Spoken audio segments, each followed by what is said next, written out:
The pair was talking about how, to Link's astonishment, Joe had talked to his mother about christening the twins. Joe was summoned back to check on a new patient who did not like Doogie Howser Dr. Marcus before they could enter it or depart the hospital for the evening. Even though her baby was born breech, the mom-to-be insisted on an unmedicated vaginal delivery, and she wasn't the only obstinate person upsetting Joe.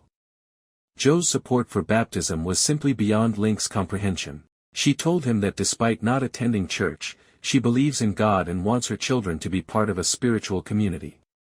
She said that God is like porn, in response to Link's question about what God is. When you see it, you can tell.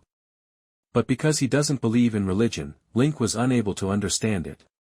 Joe, frustrated with both her husband and her patient, questioned him about the true nature of the situation. Link acknowledged that church groups came to see him and the other children in the cancer ward, believing that God was keeping an eye on them. However, how could that be if God was allowing them to suffer, and where is God, in light of the status of the world today? Link inquired. Following a breakthrough with her patient, who disclosed that her husband had passed away 3 months prior, Joe informed Link that she found solace in praying for him following the explosion. Both of them were so tired that they decided to put the baptism conversation on hold for the time being, which is fortunate because they have more pressing concerns. For example, Joe said, "I think my water just broke," as they were finally leaving the hospital. Additionally, it may be too early for Joe to give delivery given that she is 30 weeks pregnant. Simone saw her mother in one of the pictures she was posting at her patient's request. It turned out that her patient, Regina, had been Simone's mother's best friend from infancy till maturity. She was full of amusing tales about Simone's mother's crazy days spent partying and sneaking around. At last, Simone got to know her true self instead of the rigid imitation of her mother that her father had instilled in her. Regina encouraged Simone to "give me your guilt, and you go and live life to the fullest," as her mother would have desired, after Simone revealed that she and her sister Ebony are not close because Ebony holds Simone responsible for their mother's passing. It was almost a given that Regina would not survive the night after hearing those comments. After Regina coded, Simone repeatedly startled her because she didn't want to let go of this bond with her mother, but Weber explained that it was just her time. Simone graciously declined Lucas's offer of a ride home and called her grandma to reminisce. Lucas also stated that Amelia is in Boston, most likely with Meredith. When Quan made Jules travel with him to the house of a patient who failed to show up, he demonstrated his concern and his unexpectedly strong intuition.